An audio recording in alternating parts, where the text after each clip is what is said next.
Hello guys! Ngayon pupunta pala kami sa office kasi mayroon akong ayusin doon. Tapos ito, stay na weekend ay pupunta pa sa office pero saglit lang naman. So yan, papunta yan sa office. Kasama ko ang kaibigan ko na namimidyo. So maraming salamat sa pagkuha ng mga short video para may upload ko sa aking YouTube channel.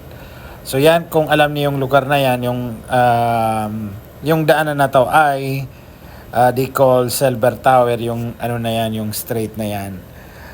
So dyan sa stoplight, liligaw kami dyan sa kanan. So yan, yung mga matataas na building dyan. So kung hindi kayo familiar sa lugar na to, kung familiar naman kayo dito, dyan sa unahan na yan ay nandyan ang Cobar Mall. Then, aakit kami dyan. So, pag nakaakit na kami dyan, so yan. So, makikita nyo dyan sa left side, sa right side namin ay yung Habib Hospital. So, magle-left kami dyan sa stoplight na yan para makapunta sa office. So, yan traffic pa. So, kailangan natin huminto sa stoplight. Hindi naman pwede mag-go. So, yan. Pag-go, tingnan nyo, napakagandang view dyan sa pababa, papunta sa office. So, magra-right tayo dyan para, yan ang daan ang papunta sa office. So, ito yung daan ko araw-araw papunta sa office. So, may hampa dyan. So, dyan sa arrow right na yan, magra-right ako dyan.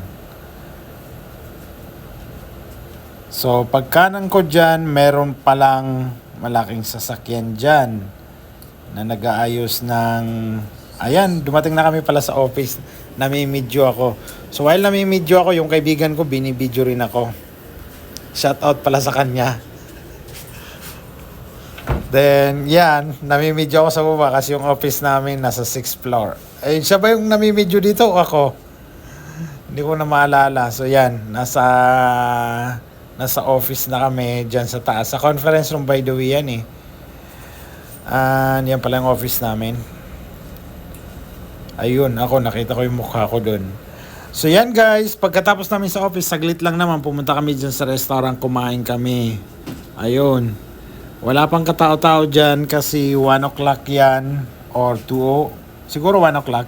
So kung makikita niyo, walang katao-tao dyan sa food court. Then, kumain na kami kasi by the way, nakalimutan ko pala mag-dinner, mag-breakfast. So, brunch na lang ang tawag ba nila dun. So, yan, kumuha pala ako dyan sa, yung kinain namin pala yan. Then, na-repeat. So, yan guys, naglakad-lakad kami, tapos hindi rin nagtagal, umuwi na rin kami para matulog. So, hanggang dito lang guys, have a good day.